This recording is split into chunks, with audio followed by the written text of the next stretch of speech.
The Archetype Hybrid is a new big shiny ASIM coming from Track on February 22nd, and this one definitely brings the wow factor. I'm bowling on the Kegel Chromium lane condition that we always use for testing. It's a challenge pattern at just under a 7-to-1 ratio. It's 42 feet long, 25.5 mils. That puts it on the heavy side of medium for both volume and length. It's not as easy as a house shot, but not as punishing as a sport pattern. I also have my layout information up on the screen in both languages. It's a small change from my previous asymmetric layout, and I covered that in the Black Widow 3.0 review. This one's just a little earlier and more stable than the old one. I'm throwing everything out of the box now to help give you an idea if you can do the same or if a surface adjustment might be needed. This one is very strong and very angular, but is definitely one of the most consistent factory shine balls I've thrown. There's no wiggle, there's no jerk stop, but the combination of how much it hooks and how much it booms is a lot. So if anything, maybe a light 3,000 or 4,000 pad just to take the edge off. I do think you can give this one a look straight out of the box first though. As I've begun doing, I'm going to give you the details first while we watch to get your eyes warmed up, then we're going to run it back and tackle it zone by zone to talk about the adjustments I made when moving around, where it felt the most comfortable, where I felt like I had to help it the most, so on and so forth, just to get deeper and give you a much better idea where it's going to fit both for me and for you. First of all, we're going to retire the straighter zone. It's just an unnecessary struggle to fling the ball down the lane that provides zero value to the review or to you, so no more second arrow going forward because it's obviously just dumb. Next, help me once again thank the brands of Brunswick who have stepped up to make sure you'll get to see every release in my hands going forward. However, they're just sending bowling balls. I'm not on staff, so this nose will stay as bright and freckly as it always has, and I'm a Scotch guy, not a Kool-Aid guy, so it's still business as usual. The Archetype Hybrid features DOT and Dynamic Core. DOT is the unique manufacturing tech that results in the pin being on the bottom of the ball, so you don't have to worry about trying to work around the pin with a layout, which is very cool and I'm a big fan of. Dynamic Core is a more durable outer core, what's commonly referred to as the filler material between the cover stock and the core, that's supposed to compress less on impact and increase hitting power. The cover stock is the hybrid version of the QR11 cover that was used on the original Archetype, and I don't know what that means, but it's extremely strong.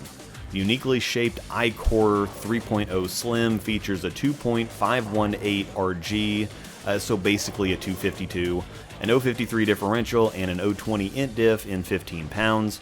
The RG is a fair amount higher than you usually see in big block ASIMs, so that's going to keep it from being too early or heavy rolling, while the big diff and big int diff will give you plenty of flare and torque to get done what you're seeing get done. I said this ball brings the wow factor, and from the looks to the reaction, it's an extremely bold ball. Definitely one of the prettiest I've seen, and the reaction is very strong and powerful across the board. I never threw the original, but I've seen plenty of it, and the hybrid appears to shape just like it, the kind of hook set hockey stick type of reaction that's firmly directional. This one, of course, is just longer and sharper than the original. The reaction is very defined. It's not naturally continuous, but it's not naturally forward either, so it gives you the control over what happens on the back end. I think you've seen already, if you want it to get to the spot and stop and go straight, if you're playing more of a fade or a fallback, it'll do that, but if you're trying to go around the middle and need it to pick up and chase the opposite corner pin off the deck, it'll do that too. The consistency and predictability of this angular and relentless of a ball is impressive, and now it did require me to stay firm with it, but it rewarded my shot making. Sometimes you get into a dead zone with balls this angular.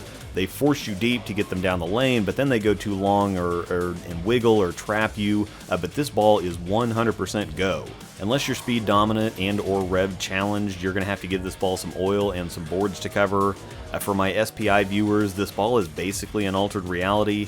It's got the same strong, angular, directional, angry, aggressive ball motion, and ultimately I think it's going to be too strong to see regular use for me, just like the altered was, but I'm sure going to give it a chance. For track fans, this is definitely the strongest shiny ball in the catalog. I'll compare the theorem later in the video to illustrate. Running it back, I don't have a ton of revs, but I don't have a ton of speed either, and it's just too strong of a ball to flop down the side. Again, if you have lower revs and or higher speed, and usually have trouble getting something to both hook and drive on the back end, this is your ball, and if this still doesn't get it done, you need a coach, not another bowling ball. It's still pretty dodgy in the third arrow zone, definitely not comfortable.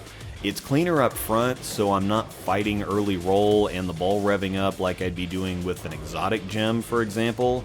It's pretty easy down the lane for the first 20 to 30 feet. The medium RG helps it get some extra length before it starts moving, but this cover sees the lane extremely well, and especially for being shiny, and once it starts picking up in the mid lane, it goes.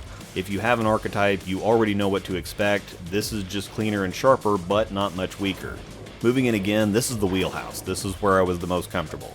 Typically I do have to up the rev rate a little from here, but I was able to stay soft and float it through the middle, and it acted like I was banging on it with how it set up and drove. Because of how well it sees the lane through the oil, again, there's no jerking or stopping, it's not hydroplaning, it gradually gets traction from 30 to 40 feet, so when it hits the end of the pattern, it's not burning any energy up when it hits the harder friction, it's ready to go. From here, I can round off the shape if I fade the middle a little more, or I can get it to really pop if I want to go around the middle more. Edging in just a bit further, still workable, not really a comfortable place for me with anything because I just never have to play in here, but this is as good of a look as any. I did have to get around it just a little more, but that's because I have a medium angle of rotation, and once you start opening angles up, you have to get around it a little more to compensate. Very strong, angular, powerful ball that doesn't let up, and to clarify, that may not be what you need. If you generally have trouble controlling the ball, or if most balls hook too much for you, this is in that category, so you can scratch this one off the list.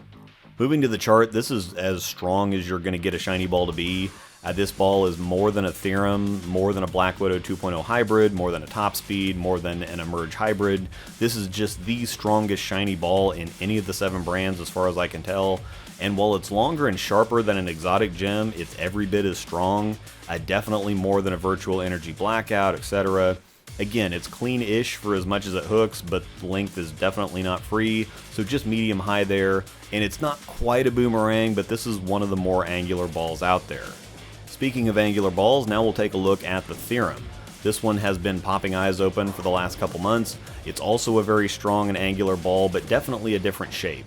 The cover is Prime Response Hybrid, which also features the AK-22 base and a modified version of the MC2 or MC squared core from the Triton Elite. 247 OG, so quite a bit lower than the archetype, but also a lower diff at 046 and a lower int diff at 017. Earlier rolling core, but a little less flare and a little less torque. I can tell the Theorem does roll earlier, but it still does quite a bit down lane. The closest SPI comparison would definitely be the Virtual Energy Blackout. This is the same clean, very round, continuous shape. The Theorem is a step up across the board though. The Blackout is cleaner and weaker, but the shapes are virtually identical. Once again, straighter zone wasn't happening, third arrow zone wasn't much better, so the sweet spot for this one is in the same place as the archetype. However, the Theorem is the cleaner ball. It gets me a few feet further down the lane before it does what it does, and on some of these you might say, well, you gave this one a little more room than you gave the archetype, but several of these shots were thrown on the same trajectory, but with the Theorem getting more length, that naturally means it's going to travel a few boards further out, and of course it then had no trouble covering the boards to get back up and through the pocket.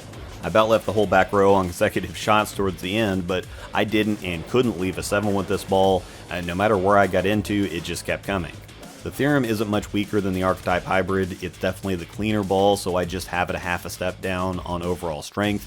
It's definitely also one of the stronger shiny balls you're going to throw. Still stronger than the Black Widow 2.0 Hybrid. Seems to be about on par with the Emerge Hybrid, etc. It's a little cleaner than the Archetype, and while it's rounder, I've got them the same on friction response. Both very sharp reacting balls when they find dry boards. They don't quite max out the scale, but there are only a couple balls out there that are quicker. Again, very consistent and predictable for how responsive they are. That I think is what really impresses me about the shiny B7 stuff. They're really stable in oil. They read the lane well through the oil. And then there's no wiggling or jerking or standing up. They dig in and then move. Very strong and powerful ball motions. Theorem, of course, is available now, and the Archetype Hybrid once again releases on February 22nd, with Columbia's big oil monster, the Pure Madness, plus Brunswick's surprising Ultimate Defender, and a ball that does max out the chart in the friction response category in the Endeavor. I have reviews for all of those as well. Down in the description is a link to Bowler's Mart that will get any of the balls featured in this video ordered for you. I do have to note, of course, that I do receive a 5% commission on all sales through the links, and of course, don't forget my code ROSEDOLL10 to get 10% off your order at checkout at CoolWick. Thanks for watching, and may the strikes be with you.